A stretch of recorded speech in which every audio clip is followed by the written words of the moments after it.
recording, and then read the mission statement. Again, thank you all for being here. It's always wonderful to gather on these meetings.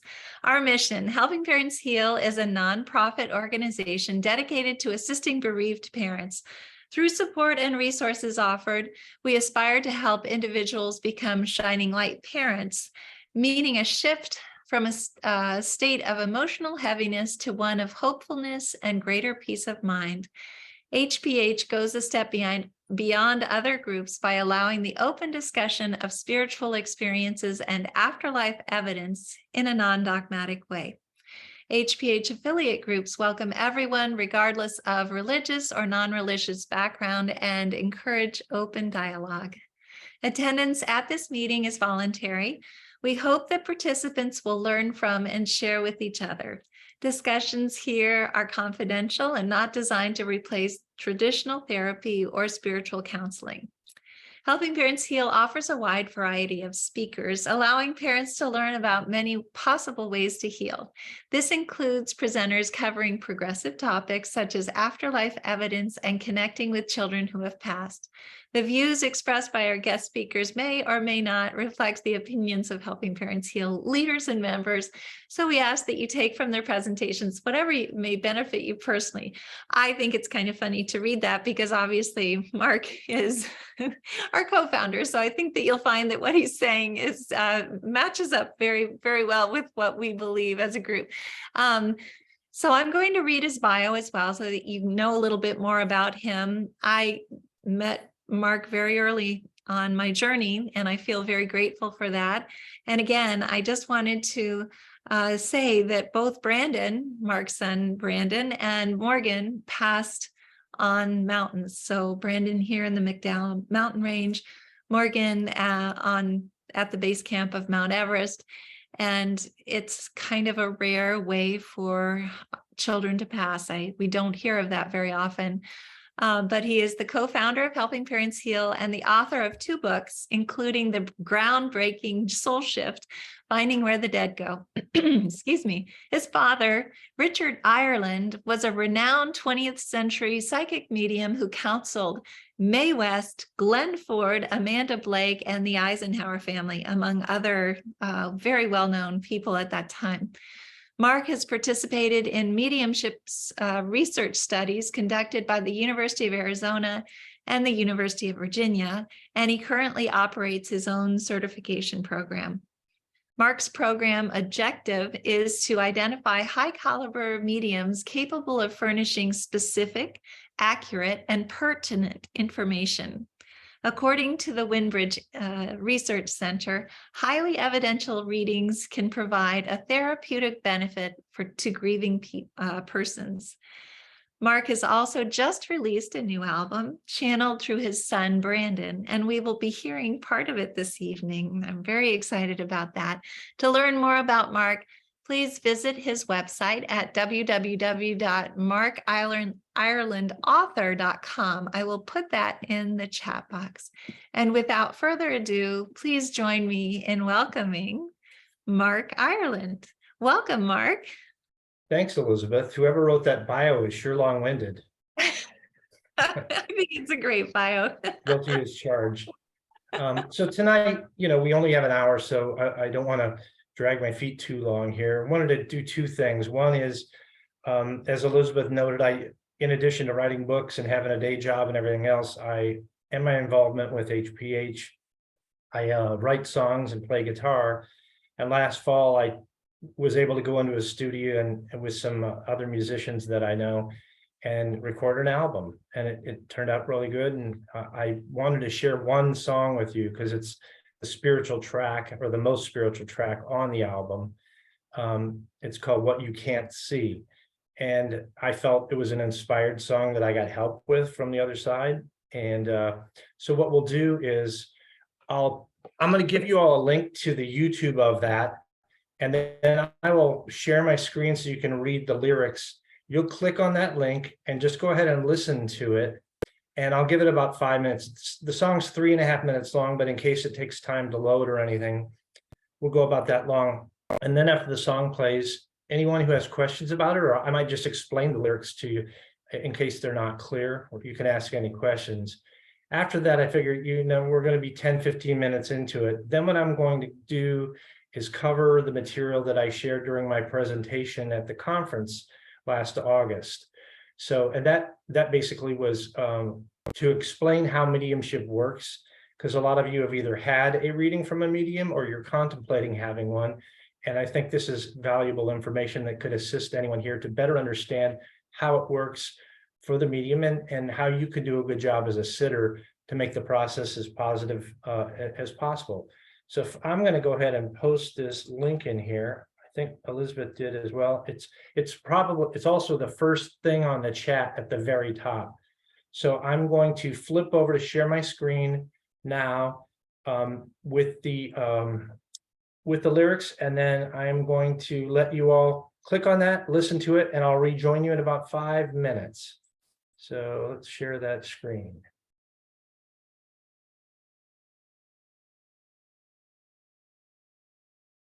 Can you see them? Great. Go ahead and play the song, and we'll be back in 5 minutes.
Mark, I think that people might have gotten through the song. I just finished it, but we might leave them a little bit more time. It is beautiful, yes. I'll go ahead and unmute.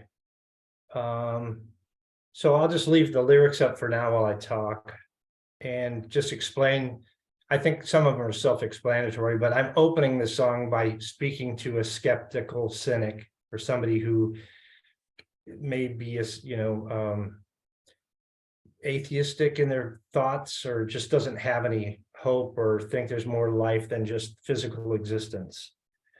And when I say set aside the cynic mind and you may catch a glimpse of something quite divine, close your eyes, I'm talking about the various ways that we can connect on a deeper level, meditation being a primary one. In Elizabeth's case, that might be yoga, but there's a variety of ways, or just being quiet, guided meditations. So when I say everything you see is but a small slice of your reality, your senses can't perceive all that will ever be. Science has already shown us. I mean, there's so much going on that we can only perceive through our physical senses. Beyond that, and then when I say you're part of this mind connected to the source, I don't want to get too scientific here, but anyone who knows anything about quantum theory, which deals in the realm of the very small subatomic world, there have been experiments conducted that show that mind actually affects matter. And for it to affect matter, it's got mastery over matter. So what I'm essentially saying here is there's a primordial mind, a primordial consciousness. You could call that God or whatever you want, or just infinite intelligence or the primordial mind. But that has always been, and it's out of that mind that this world and all these experiences that we have came to be. So let's see what else I've got here. And then the last paragraph about, when you leave this world, it's not the end, and consciousness is not effect, it's primary. I'm going back to that, and the connected to the mind, connected to the source.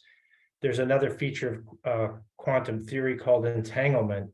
And what it states is that two particles that have ever come into contact in a special way could be separated as far as opposite sides of the universe.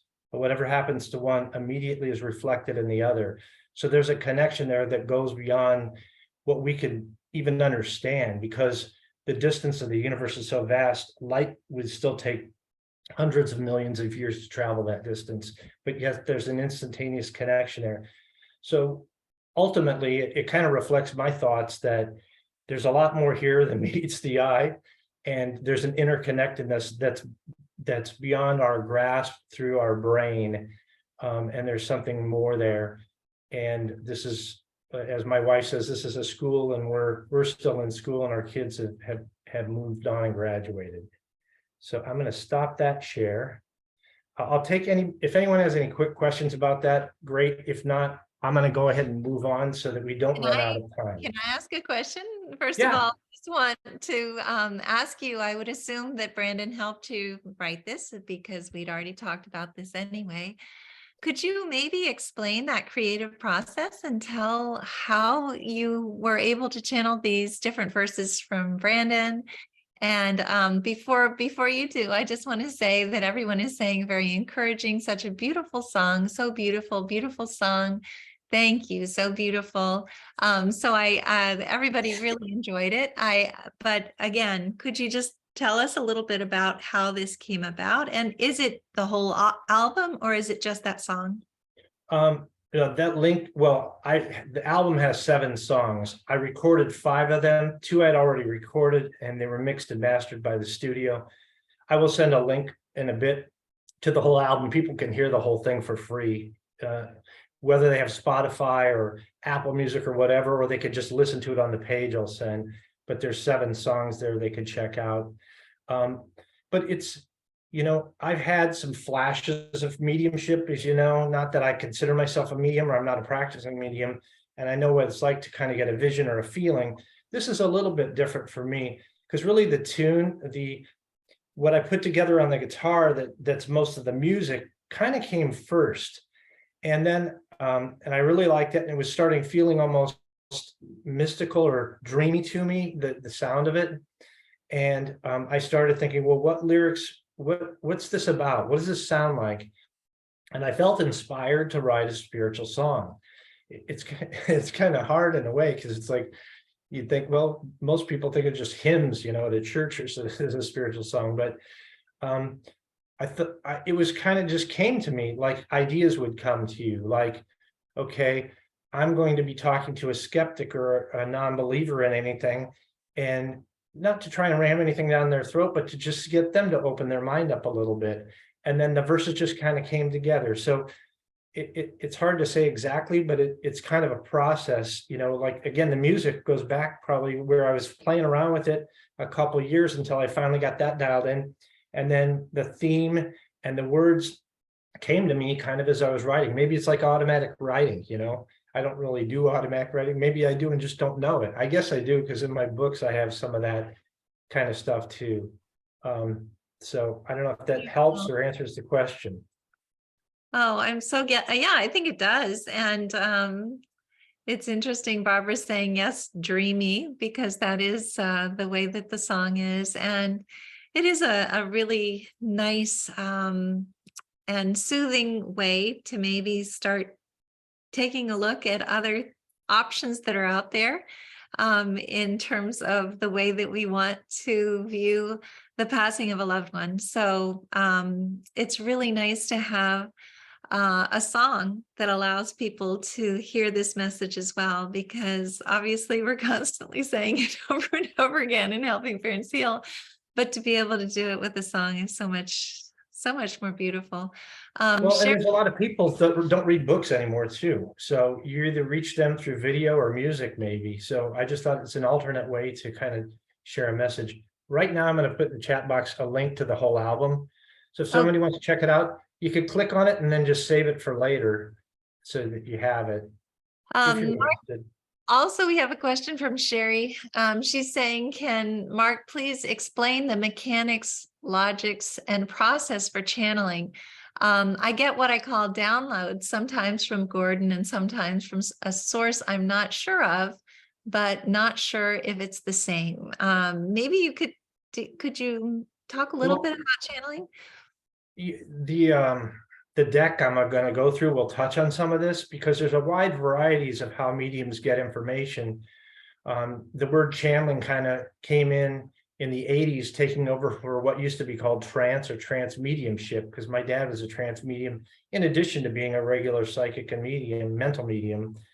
And it's the whole idea of, if somebody's in trance, there's light trance or deep trance, but you're basically setting aside or pushing your conscious mind aside a little bit. So you're allowing something to come through more directly, is the whole idea with channeling. To know who it is, I would hope you're in tune enough to ask them who they are. Whether you get a name or whether you get an impression, you'll have to see. If you can't get that level of information, then I would recommend, finding a development class that you can go with others to kind of help you in that. Because you should be able to get that information to give you the guidance you're looking for. Otherwise, I think you could be helped by getting together, whether it's going to a Suzanne Wilson's courses or a Suzanne Giesman, or just finding a circle of people who have like interest and are maybe at the same stage of their development. Anything else there, Brian, Elizabeth? That's all that we have, but I was just letting everyone know that this link that you just put in the chat box is the link to your album, which is very exciting. So if people want to be able to see, to hear the other songs that are on the album, they'll be able to do so. And I feel very lucky because I've already been able to hear all of them. And his album cover is the same cover that he has on Soul Shift, Finding Where the Dead Go. And I'm sure a lot of you have already read that book, which is very, very healing about his son, Brandon. So yes, let's talk about, I would love for you to talk about mediumship and make it a little bit less mystical for everyone on here. All right. Well, and I'm just right now posting a link to my author site too, so you can see about the books. I have soulshift.now. There's a second book that's out, but it's out of print. But I have a new one coming out this fall called The Persistence of the Soul. And it's going to be an updated, expanded, and re-edited version of the second book. So this fall, when it comes out, I'll let everyone know. But let me do a screen share right now. So I will actually, let me launch the deck, and then I'll do a screen share. All these logistical issues. Yeah, it's always a little bit complicated when we're trying to share something on here. Yeah. Okay, let's see. It should be there. I'm going to find it and then share it. Okay. Let me go to where I can see the full screen.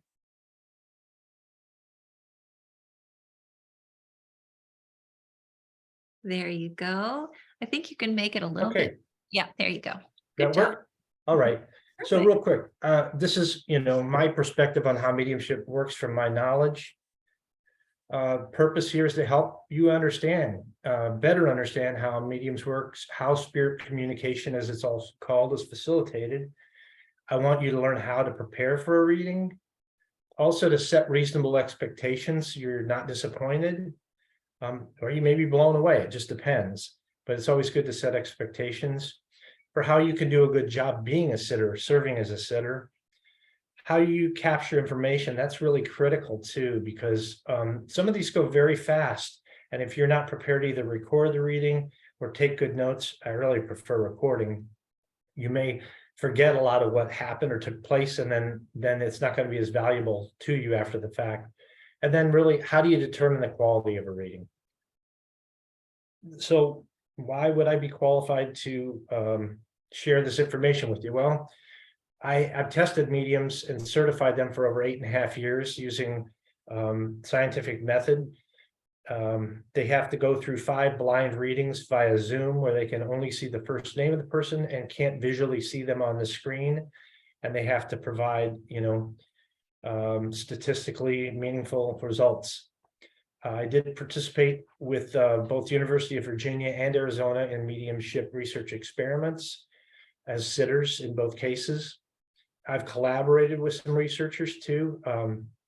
Tricia Robertson of the Scottish Society of Psychical Research, and also Dr. Emily Williams Kelly at the University of Virginia Division of Perceptual Studies.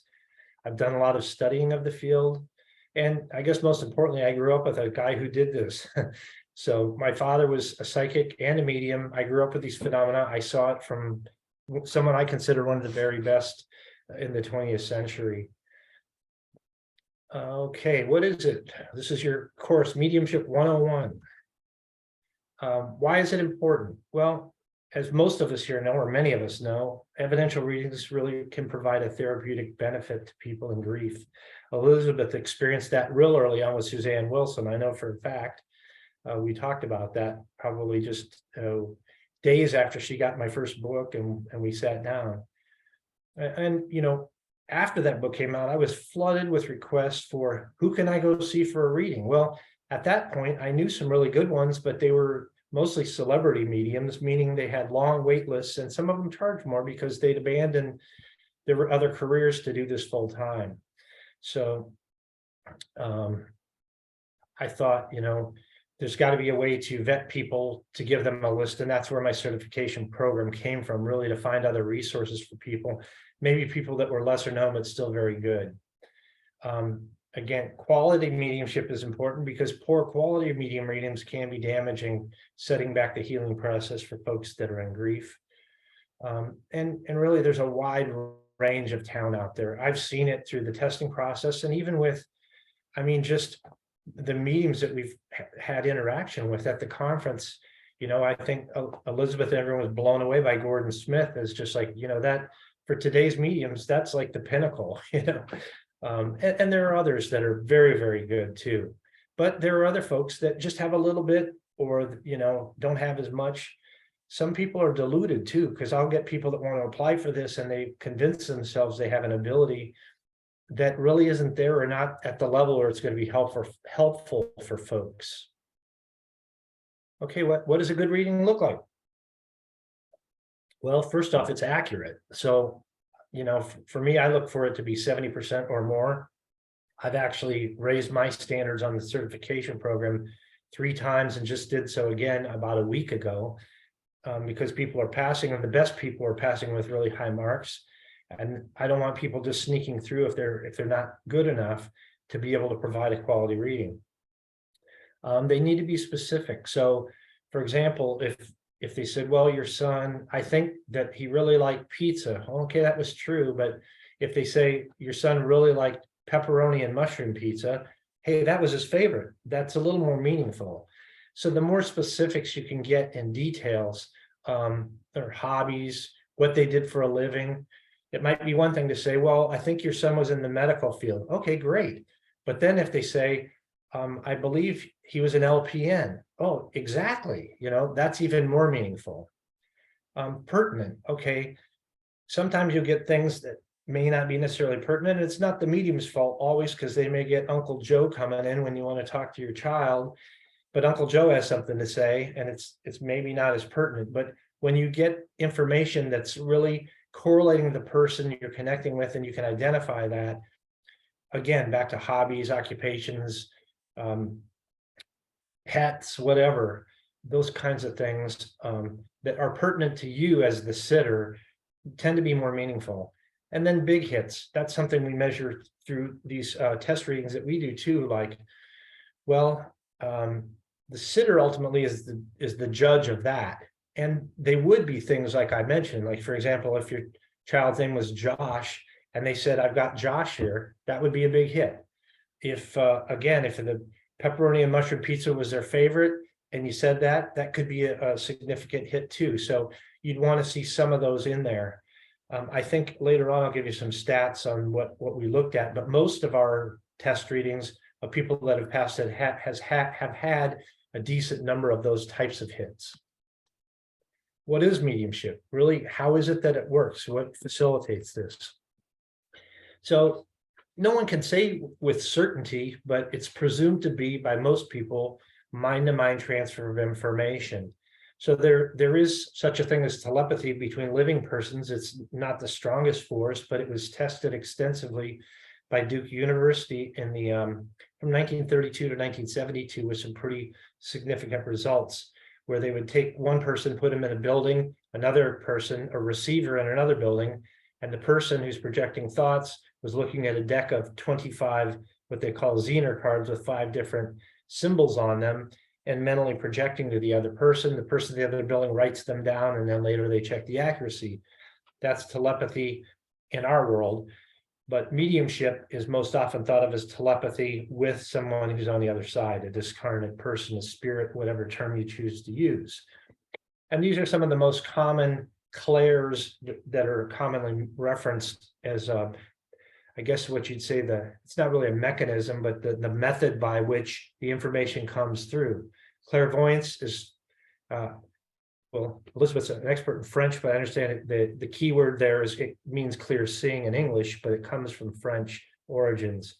Clairvoyance is clear seeing. That may mean looking outside yourself through your eyes, but most time that isn't. Most of the mediums I talk to, I'd say 80 to 90%, it's seeing in your mind's eye. And that's what I've had happen at times. I'd see in my mind's eye. Right now, I'm not at a stage where I've developed to the point where I see outside of myself. But both are a form of clairvoyance. Clairaudience, clear hearing. And, I'm going to dig into these a little bit more. Clear hearing is clairaudience. Clairsentience is clear sensing. Telepathy, again, is thought transfer. So these kind of can bridge. And these are like human ways of trying to categorize everything, when some people my father would get a mix of all these different things. And sometimes information is received by mediums can be precognitive too, and be a prediction of things that's coming to pass. And that makes some people uncomfortable, because it either makes them think that they don't have any free will in their life, or that they don't understand time. Well, I think we do have free will. I think it's more a case we don't understand the nature of time. So again, clairvoyance, how does a medium see? I'm going to show you a brief video here. I'm going to turn up the full volume on my computer so everyone can hear it. If it gets too loud, you can turn it down on your computer. But we're going to do another screen share here, and then I'll come back to the deck after I do that. Bear with me for just a second here. I'm going to stop the share for a second, and then I'm going to get this ready. Come back to this. Hang on just a sec.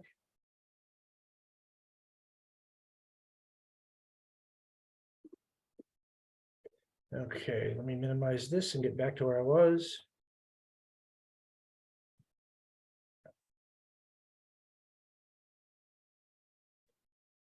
Okay. Working through this technology. There's share screen. Okay, almost there. Let me know if you need any help. I'm trying to find the video. Definitely not an easy thing to do to try to share things on here. And I'm so sorry, but what you've done so far is so interesting. And Mark, before you start playing this, I just want to ask you if you will be able to tell how your father's powers came about and that story in the hospital. Oh, sure. I just want to make sure that you're able to do that before the end of the hour, because that's just mind-boggling to me. Sure, I'll tell you about him right now. Okay. And talking to my actually, there was a breakthrough event at the age of 5, but even when I actually interviewed my grandmother before she passed, and she noticed it him in as early as age 3. And they lived in rural Ohio in the country. They had no telephone or whatever. But one of the things, he always knew when grandpa was coming or his grandparents were coming, and he'd tell his mother, and then he was so accurate with it, she started planning meals around that. One time he said, Grandpa's coming, but he's going to have his beard shaved. And his brothers were very cynical, and they said, you're crazy, crazy Dick. There's no way. Grandpa loves that beard. He'd never shave that. And he showed up, and the grandpa showed up. Sure enough, beard was gone. Turned out he was making taffy, and the taffy got in the beard, so he had to shave it off. But at age 5, my dad was born cross-eyed, and he was taken to the Children's Hospital in Columbus, Ohio, for corrective surgery. After the surgery was completed, they had cupped and bandaged his eyes and basically strapped him down to a bed so he wouldn't touch them. A nurse walking by felt sorry for him and said, I'll let you out of the bed if you promise not to touch the bandages. And he agreed. She went on about her rounds, came back, and he was bouncing a ball against the wall, catching it. And she thought, oh my God, he's taken off the bandages, but he hadn't. So that scared her even more. And then after that, she brought some doctors to see what was going on. And then they did some testing on him, like putting him in a bed, having one doctor stand at the foot of the bed, another at the doorway, and they were like voice throwing and asking, who's standing in front of you now? But he always got it right. So that was really, I'd say, the breakthrough event at a young age, when they knew that he had something, very unusual, which he called X-ray clairvoyance. Now it's probably called advanced remote viewing. Well, and if you could just explain to people that he did billet reading, which is not something that a lot of people actually see anymore, because probably there aren't very many billet readers around, but maybe you could tell about that one event when the gentleman had some bills in his wallet. Could you just tell a little bit about how talented your father actually is? Yeah, so my dad, as an adult, he basically became a spiritual medium, and he was ordained by the National Spiritualist Association of Churches. And a man that mentored him, he actually saw do this when he was 13 years old and was told, you will someday be doing this yourself. And that's when he first saw that phenomena. What it entailed was him putting 10 strips of Johnson & Johnson white medical tape over your eyes, which is completely opaque if you've never seen it. And it's super sticky. It's like a tire adhesive. It's really sticky. He put that all over his eyes, and then 3 opaque black blindfolds, and then more tape down below his cheeks so no one could think he's looking. And it's really for effect, so people would know he couldn't see. Because he could tell you all stuff that would be mind-blowing if his eyes were wide open. You would still have your mind blown. But after all this taping and bandaging, he would oftentimes have people would say, hey, can you tell me the serial number on a bill? And they'd send him a message with a question, and then they'd have a bill attached. But there are cases where I know Tony DePrima was his attorney, who owned a place where my dad demonstrated back in the 60s, and Tony and his partners wrapped a $20 bill in aluminum foil and put it in a sealed envelope on 3 occasions, asking my dad to tell them the number, and he was successful on each of the 3. Now, there was a video that was on YouTube from a man I'd never even met. He's somebody that worked in Hollywood. He said he worked for Blake Edwards, who I think did the Pink Panther, if I'm not mistaken. And he saw my dad at Mae West's house back in, I think it was 1970 or thereabouts. And he was really impressed. My father had asked him if he said, pull your, look in your wallet, and if there's a bill in there, look at it and I will tell you the serial number. And the man had a bunch of different bills in there. It wasn't just one bill. And he didn't show it to my dad or send it up or anything. He kind of hit it like that and looked at it, and my dad gave him the serial number. But what was a little more mind-boggling was he's got a long story about this, and maybe I should put that YouTube clip up here too. I'm going to actually send it out in my newsletter. So if anyone wants to see it, you can go to my sign up for my newsletter on my website, and then you'll get to see the YouTube. But essentially what the man talked about was he had been dating a girl when he was, I think, late high school, early college, and then he lost touch with her for a while. Turned out that he found out she had had a baby, and he went to visit her house, and this child, oddly enough, he had asked, "Is that my child?" And she said, "No, it's somebody else's." Well, the somebody else didn't look like that. Wrong hair color, wrong skin tone, all this stuff. And this fellow, he said, he thought, this child looks a little bit like me. And long story short, when he saw my dad, he asked 2 questions on his billet. And one was, is this child mine? And number 2, how can you prove that? So my dad answered him. He says, well, number 1, yes, that's your son.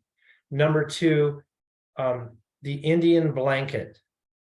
And the guy had to think about it for 5 minutes, but then he'd remembered that he and the girlfriend had made love at somebody else's house. He didn't want to do it on their bed, but he found an Indian blanket, and they laid that out and made love on this Indian blanket. So that was his proof. So pretty crazy. But again, I'll be sending that on a newsletter because it's a pretty fun story. Anything else before I try and share this video again? Well, yes, there's just one question from Sherry, and I think it would be fun to hear this as well. She's saying, I wonder how that would be growing up with your father being such a talented premier medium. Was it difficult and challenging to live a normal life and not be chastised and challenged by others? So that's a common question I get. For me, it wasn't too bad because my parents actually split when I was like 11 or 12, but my brother was 10 years older, so he had to endure that through all the teenage years. So while I would get, he knew stuff I was doing, was pretty innocent as a younger child, but my dad busted my brother for hot rodding and for getting someone to buy him beer when he was underage and stuff like that. Yeah. And I know one story I always tell on Sin Soul Shift is about busted him because he knew that he was doing it without having actually heard or seen it. He just knew this. Yeah. Okay. Yeah, he just knew intuitively that my brother was racing his car on the streets and that he was getting someone to buy him beer before he was of legal age. And in a similar story that I share with my mom, when they were first married, she was working on being a vegetarian and had been successful for several months. But just one day she was craving a burger. So she went out and got a burger, came home. And when my dad got home that evening, the first words out of his mouth were, "So Shirley, did you enjoy your hamburger today?" So she was probably a little bit upset after that, but yeah. Very cute. Anna is saying, and she's our Helping Parents Heal en Espanol affiliate leader, I think Mark has an incredible gift. In a meeting of HPH, I had a feeling, and it was a huge feeling in my head that seemed to be an incredible feeling. It wasn't a headache, but a heavy light. It happens that afternoon, I got a call from my husband that as a result of an automobile accident, his head began to hurt and an MRI was performed at the hospital. The result was a mass located in the head, which was cancerous. My ex-husband passed 15 days later. Oh, goodness, Anna. Coincidence? No. Energy that was received? Yes, absolutely. Thank you, Mark. My respects to you. So Anna's giving her example of how she too is feeling this and being able to. That was clairsentience. Yeah. So clairsentience, and Sherry says she could listen to these stories for days. Okay, but we got to get to your. So what I'm going to show is just a brief video to show you two professional mediums in lab situations, because you could see the quality of the work and also hear how they describe it. Now, hopefully this is going to work. I think it will this time. Here we go. If anyone has trouble, put it in the chat and I'll see what we can do. But here we go. In Irvine, California, this woman is helping another investigation into life after death. I haven't had these abilities all my life. They really did not start to truly manifest until 1994. I started having visions and I started having dreams. Laurie Campbell is a 45-year-old mother who's been a spiritual medium since the age of 35, when she claims she started communicating with the dead. I was the #1 skeptic that any of this was real. What happened when I started to receive the information from the spirits that I felt were coming through, that were scientists, they were telling me things that had to do with physics. And I would have to literally go find books and research the information. I found that the information that I was being given was 100% accurate. And the more Laurie researched, the more she became convinced that there was life after death. I thought I was losing my mind. But as I kept researching the information I was finding, it led me to believe that we indeed survived consciousness, that this isn't the only place that we live, that there's another side to investigate, to look at, that is their reality of where they exist in. Professor Gary Schwartz, director of the University of Arizona's Human Energy Systems Laboratory, is one of the world leaders in afterlife research. Laurie has been taking part in Dr. Schwartz's scientific experiments in Tucson, Arizona since 1999. The question of survival of consciousness is among the most important questions that any scientist or any person can ask.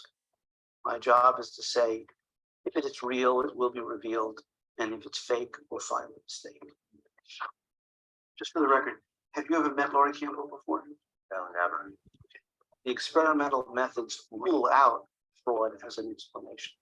These experiments are conducted single blind, meaning that the medium knows nothing about the identity of the sitter or their deceased loved ones. Today, Dr. Schwartz is testing Laurie's unusual powers using volunteers to Mark Island. I see part of the purpose in being able to do this is just to let people know that we do survive the death process, and that we'll be reunited with our family, our friends, and our pets. Laurie starts by receiving messages from different deceased friends and relatives of Mark's. I look at it as like I have telepathy with people that are on the other side, that they project images for me to see, names for me to recognize, words flow through. Dr. Schwartz then asks about Mark's deceased son, Brandon. First question is, what does the deceased look like? Child, I keep seeing brown hair because I keep feeling like I'm looking at outdoor pictures, capturing a child outdoors. Can he show you what was his cause of death? How did Brandon die? God, the air is just like sucked right out of me, my chest, my whole chest area. The weird thing is I feel like I want to throw up. It's like, and I keep seeing a tree planted. So I feel like there's things in his name or his honor.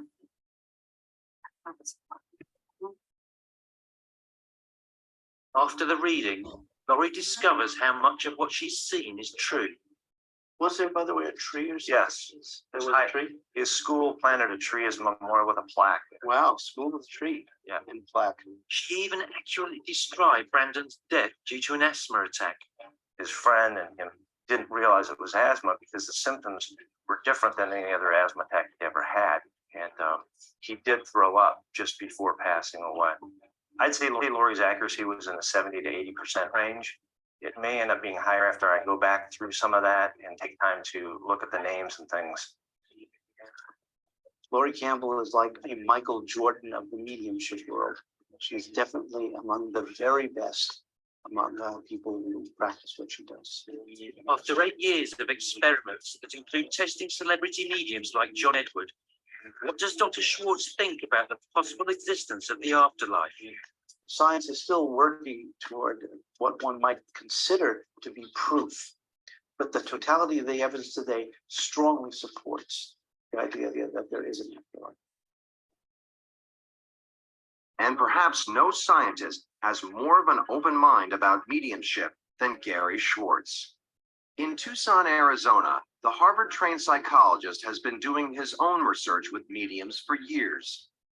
Much to my amazement, in those early studies, they were getting accuracies of 80 to 90%. Here, Dr. Schwartz demonstrates his research technique.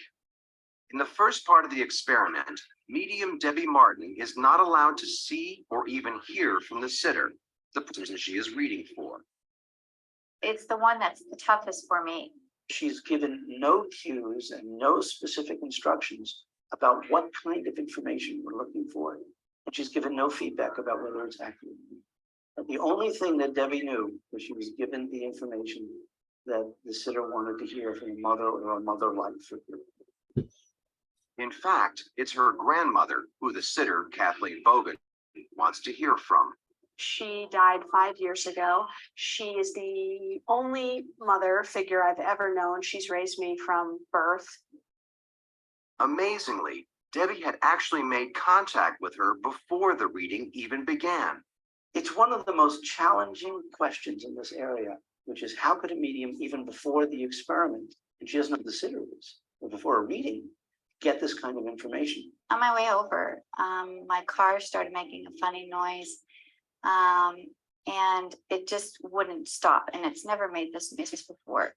So your mother was starting to be irritated by it. She is one of these people that's kind of like pushy, but as soon as I said, I will write this down, the noise would stop. So when she wants something done, she expects you to do it right away.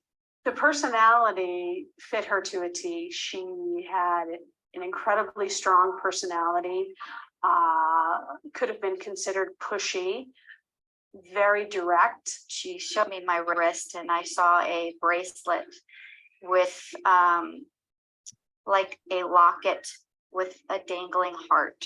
And what she said is, you have something similar like that, and you wear this knowing that she'll always be with you. It's actually a necklace. One side is her photograph and the other side is a locket of her hair. So that shook me a little bit. And the stunning details keep coming as Debbie describes a bed with a quilt on top. That's a special quilt. What she's saying is just place it around you and you can feel her arms around you. It is astounding. Quilts were important to my grandmother, that when every one of her great-grandchildren were born, she had custom quilts made for them. In the second part of the experiment, there's more interaction as Dr. Schwartz asks Debbie questions. Now what we do is we focus the medium on a specific aspect of the person. Can she tell you anything about her hobbies or activities that she did during her life? It just gets that much easier, one step easier. I just hear books, books, books. Books help others, that educate others. That was the most important thing to her. She felt like education was the one thing that could never be taken away from a person. In the third part of the experiment, the medium is finally allowed to communicate with the sitter. I have to share with you, I was guided to wear 3. 3. Wow. 3 is a big number. My grandmother raised the 3 of us girls, and she would always send cards that had 3 angels or 3 of something. 3 was always the magic number for us. The reading was so accurate that Kathleen was convinced that Debbie had made contact with her grandmother. she was probably, between, 95 and 98% correct. Very right on the money. If somebody was trying to guess the details, for example, of this particular mother, their accuracy would be in the order of 5%, 10%, very, very low. It is surprising. It is surprising that someone would have a gift like that. So rare.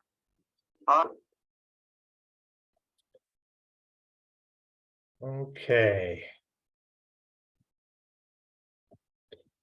Now I guess, let's see if am I muted? No, okay. You're fine. I only have one more technological hoop to jump through, and that's to go back to the rest of the slides. So hopefully everyone was able to hear that all right and see it. I think that they were. Some people are having trouble with volume, but I think it has to do with turning the volume up or down for the song. Anyway, that is so fascinating. And I guess that what would be really interesting is to just let us know. So you did this study with Gary Schwartz. You were obviously a sitter. You were just participating in the study as a sitter, and you were able to see this was years ago. I mean, how long Well, ago? you can tell by the color of my hair. Well, no, I mean, I can tell as well, obviously, who spoke at our conference, and then Deborah, who looks beautiful as always. But how long ago did you do this? Was it right after Brandon passed? Is that correct? It was a year after. It was 2005. So, and Brandon passed in 2004. There's an entire chapter on that reading in Soul Shift. You may, because you read it a while ago, you may not remember that, but all the details are in there. And I actually, while I was being conservative when they interviewed me and said it might be 70-80%, it was probably 90% plus accurate.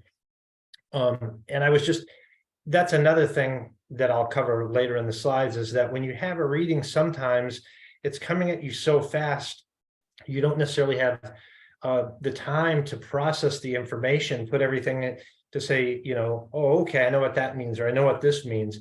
It's just flying at you. And if you record it, then you can go back through it and really, then it just jumps out at you. It's like, oh, how could I have missed that?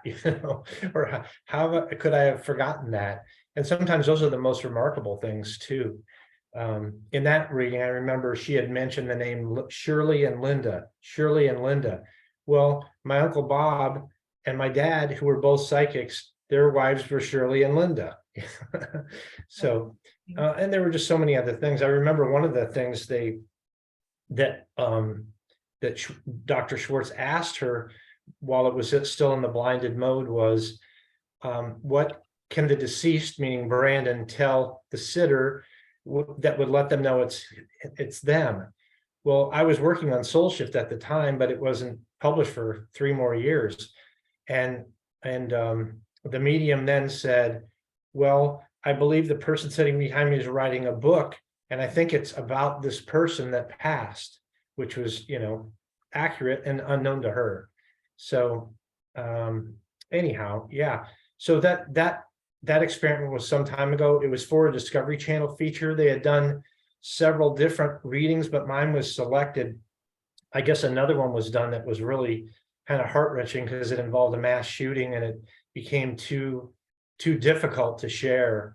So they used mine, which I'm glad that I have that now, to show people and give them a sense for what it's like. And that's really why I shared that, was so you could see how those mediums described it working for them. You saw them both having notepads. A lot of mediums seem to do that. They'll write gibberish down or little illustrations of what they visualize, and then later talk about those things. And then they describe, how they see it. So in this case, we talked earlier about clairvoyance, the images that they see in clairaudience. How does a medium really hear? Well, it's not necessarily always in an auditory way. They will call it clairvoyance, but I've actually had this happen where I got names that were accurate to pass along to somebody, but they came into my conscious awareness as an idea, kind of like an idea would, or a memory, not as an auditory sound. So both can go for clairaudience. Some mediums do hear through their ears. They'll hear, the actual auditory sound, while others just get it more as it pops into their awareness. but not in a visual way, so it's part of the clairaudience category. Clairsentience, we talked about a little bit before. There was one example shared where somebody had felt this pain in the head. Some mediums, if they're doing a reading, they may describe some of what your child experienced at the time of their passing, which they may call a tag. Lori did that with Brandon, because Brandon, we didn't know it was an asthma attack at the time, but she did say, you know, he felt this pressure in his chest, like someone was sitting on his chest. And so they'll get that sense. It's like a sensory feeling that represents something. It's not always the cause of someone's passing, but it could be other things too. Like people will talk about, my father used to smoke cigars and I just smelled his type of cigar and no one was here smoking. So that's another form of clairsentience too. Telepathy we talked about, that's just described as the mind-to-mind transfer of information, whether it's from two people in the earth plane or from someone who's passed. So what are some of the skeptical arguments? I think it's good to know this too, because if you have an experience that's positive, and you tell somebody that's skeptical, they may rebuff it with one of these, and then I'll tell you how to counteract those, or why those don't always apply. So some will say, well, mediums provide statements so general that they can apply to almost anyone. Well, not in the experiments that you just saw. Like Schwartz said, someone, if they're guessing, it would be 5 to 10% accurate. Or, and if you go to somebody that just says, oh, I have a grandmother here, she loves you very much, and that's all you get, well, that's not a very good medium. So in the tests I do, people have to provide specific statements that are accurate to pass. Sitters make things fit because they want to believe is another one. That can't happen. I've seen it actually with, in scoring some of these readings where I've had to go back and challenge the sitter because it just seemed like they wanted everything to be correct. So they try to find a way to make it fit. So you have to don't lie to yourself, you have to be honest with yourself about the quality of the information you're getting. They will also say, mediumship readings that seem successful are a product of fraud because mediums employ cold reading. Cold reading is where someone's reading your expression and then asking a question that provides a follow-up, and then they can kind of have a breadcrumb trail to follow. So, and again, with our readings, our test readings, they're done in blinded fashion and they can't see the person. So that eliminates the biggest part of it right there of concern over cold reading. We do allow our people to respond, but just with brief answers to let them know if it makes sense to them or not, what the statement was. And the one that's real popular now is, well, mediums use the internet and social media to conduct research in advance of readings. Hey, I'm not saying that there's no one out there in the world that has done this, because I think we found some. Actually, I'm not going to name any names, but the good mediums would never do this. It's an ethical nightmare for them. They just would never do it.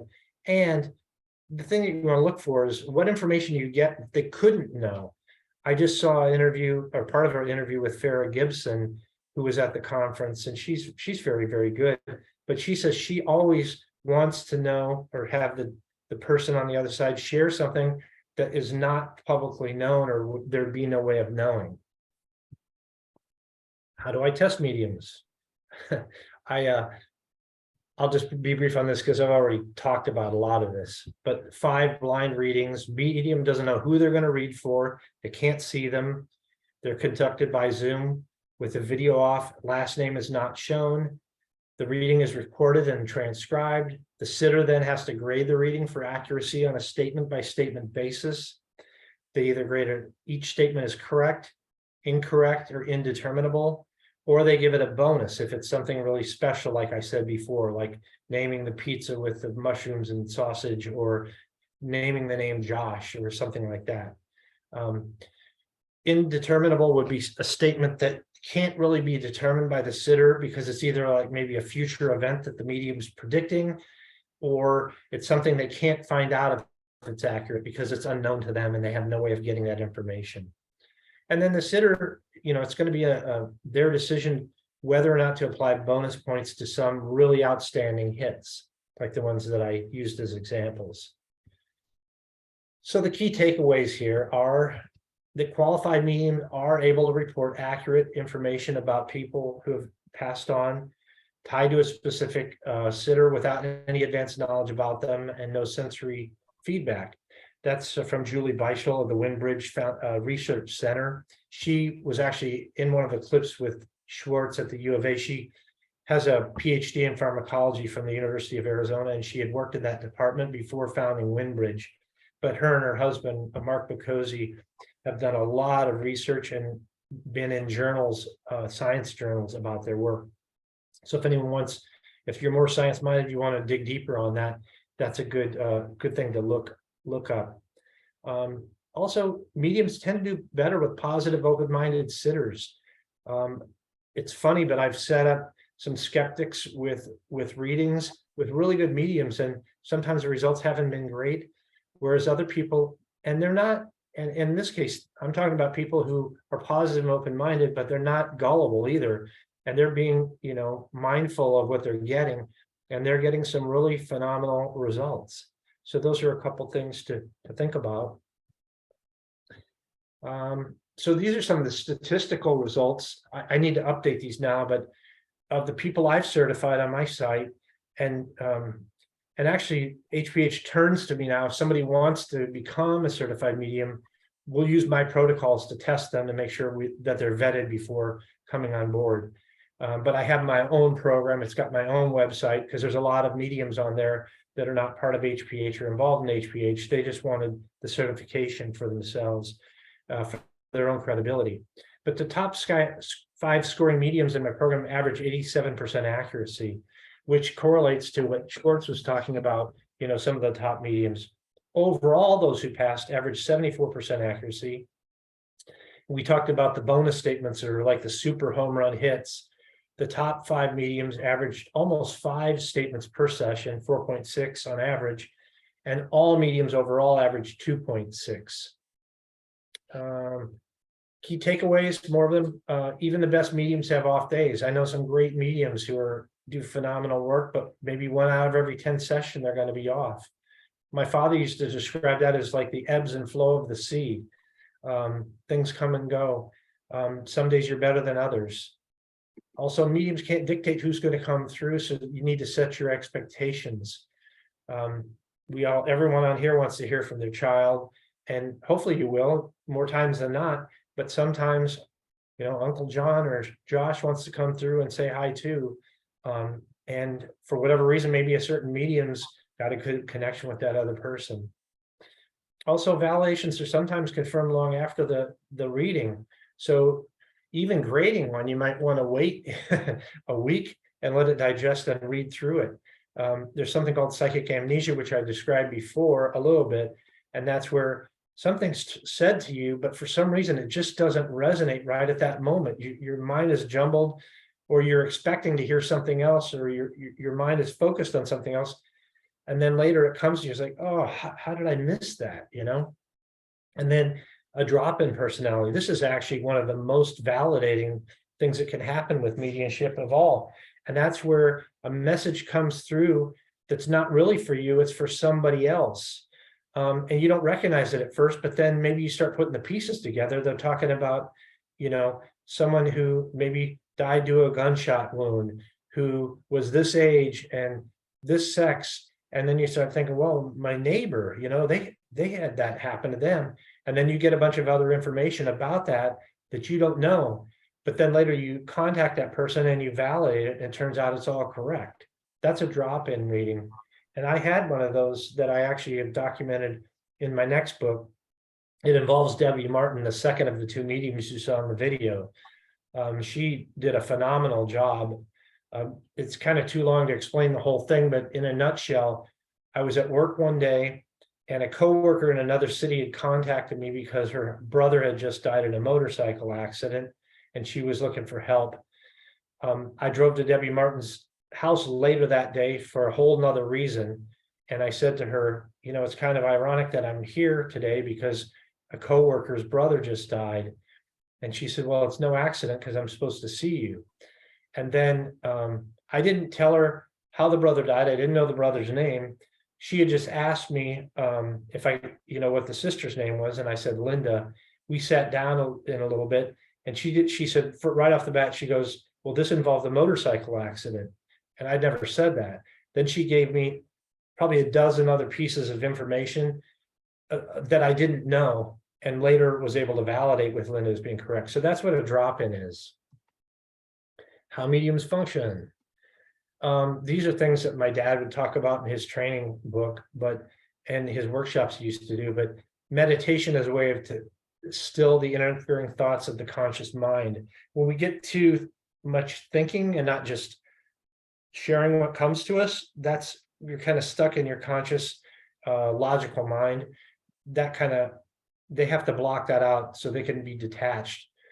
Being detached means not getting too emotionally involved in the reading, so that they're like, if you're sad or crying, or maybe you're happy sad, but they need to be able to observe without feeling too much. If they go over that line, it can disrupt the reading. What they need to be is aware of and sensitive to subtle information. So it's like I said, it may come in the form of a thought or a visual in their mind's eye, or even outside themselves. But that's going to typically be more subtle to the average person than hearing a radio playing or watching a TV or having somebody talk to you. That's why it takes attunement to be able to get that subtle information. Some of the ways that they do that or get better at it is through dreams and journaling. They may journal what they dreamed and or journal experiences they have. I actually did that a lot before writing my book. So some of the content from that book was from journaling and recording things that happened that were very validating for me. And the last thing is, don't let the fear of performance anxiety distract them. Coming into my testing program, a lot of the mediums are real nervous because they know they're being judged. I'm like, the ones who do best come in here, they don't worry about results. They just do what they normally do and just put that out of your mind. Because if you start thinking about, oh, I hope I do well or whatever, then you're not going to. What is the typical medium profile? I don't think it's this. It's a little more like this. And so some of you will recognize those faces. At least a couple. Far left is Alison Dubois and John Holland, Suzanne Giesman and Maureen Hancock, some of our favorites. What's a profile? Usually a medium who's going to be good. They're a highly empathetic person. They have empathy for others. More often than not, they're female, or they're a highly sensitive male. And some people may have experienced a trauma in their life or NDE. This is very common. If you talk to them, a lot of them had either a traumatic childhood or a near-death experience or something that kind of jarred this in them. In my dad's case, he had an impoverished childhood and a father who was somewhat abusive, quite frankly, from what I understand. And I think that caused him to withdraw and go inward more than outward in a way. And so these things do tend to trigger those abilities. They can tend to be creative and or artistic. I'm trying to think of his name on the East. Ingo Swann was a famous psychic on the East Coast that did remote viewing for the US government. And he was an artist too. He had all these beautiful paintings that he did. I play music. So I think that my dad always felt like the artistic creative endeavors are closely related. And they also open you up to being more intuitive. And these folks can often feel drained by large, noisy crowds. They just need to get out of there. They can't take too much. And how to be a great sitter. This is important for you. I know we're running out of time here, so I'll try and put a wrap on this soon. First off, select a credible medium. You can do that. You can go to the HPH provider list. You can go to my certified medium website. There's a link to it on my regular website, which I shared earlier.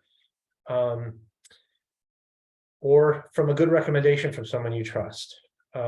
If you're skeptical and you don't want them to know anything, you can book anonymously. The way to do that would be have a friend book it for you and pay for it, and then you have the reading. I always make mental requests for my loved ones to be present. I often find, I think they already know it's scheduled because it's like Schwartz said in the one thing. This is one of the most baffling things, that the medium sometimes gets messages even before they arrive at the reading. And again, that comes back to that time thing. I think The loved ones on the other side don't live in a linear world like ours. They have a more broad view of past, present, and future, or what we view as past, present, and future. But nonetheless, I make mental requests for them to be there, and they usually oblige me. Bring a friendly and positive attitude, confirm statements, but don't elaborate, don't give them, don't feed them. You don't want to volunteer information and feed the medium, as I say. And then at the end, give them some feedback that helps them. If they did a good job, share some of the key validations, give them that feedback, because sometimes they don't even remember what they said. They're just kind of it's pouring through them, but it gives them confidence and knowing that they performed a valuable service for you. And that is that. Thank you very much. I don't know if we have time for any questions, but I guess what we could do. There was one question that I wanted to maybe have you answer. And that was one of the moms, Angela, was saying that the only reason that she would go for a reading would be to hear from her child. How can she be sure that her child will come through? I know that you did say that, obviously it might be easier for the medium to connect with Uncle Charlie or someone else. But I also think that it's important for people to understand that there may be gatekeepers in the reading. Maybe you could explain about that so that they don't get worried or upset if the first person that comes through is not their child. Could you talk about that? Yeah, well, and a message for one is a message for all. I've heard that said, and I agree with that too. So if you're in a group reading and somebody else's child comes through and you hear that, all the kids are fine, not just the one kid. It tells you about the process of crossing over. As far as gatekeepers and that kind of thing, I think mediums have their own protection or their own guides or people around them that, kind of regulate the flow of what comes to them, so that they're not overwhelmed, so that they can regulate how much they do. I think the best bet there is if you, go into a reading, find somebody who's, if you really, really have to have that, or you're going to be disappointed or feel really down, you're going to have to go to one of the very best mediums, because that's your best chance. If you want to write to me offline, I'll tell you who those are. But I think that's your best chance. Even that's not guaranteed, but usually I find more times than not, people will get that if they go to a really good medium. And the medium you might volunteer to, I want to hear from, and just give them the first thing, to try and start the connection, and you will get that. So I don't know if I helped more or hindered more, but that's a good answer. Yeah. And I just want to let you know, there are a lot of people saying, like Nancy saying that she read your book. It's absolutely beautiful. And that's how she found Helping Parents Heal. So that's wonderful. Everyone's thanking you for your honesty. It really is nice to be able to know a little bit more about the nuts and bolts of how these, how we're supposed to be behaving or helping ourselves before the reading. I want to say too, you were saying that you let your child know, let Brandon know that you're going to be doing a reading the next day. I think that one of the ways that I've always found when I go into a reading, and I haven't had a reading in years, but is to write down a letter to my child and say, I'm doing a reading tomorrow. I would love to hear from you, and here are some of the things that I'd like to talk about. And it's very interesting because the people that I've been to start bringing up those things that I've written down immediately. So that's another way of maybe making sure that you get the things that you want to talk about discussed. So, but this has been really informative. I really appreciate it. I'm glad that you were able to share your song with us as well. I have a lot of links that I'm going to be posting underneath the YouTube video so that people will be able to find your website, find all of the other information about your album as well as your song. And so please be sure to send those to me, Mark, so that I can put them up when I put up the YouTube video later tonight.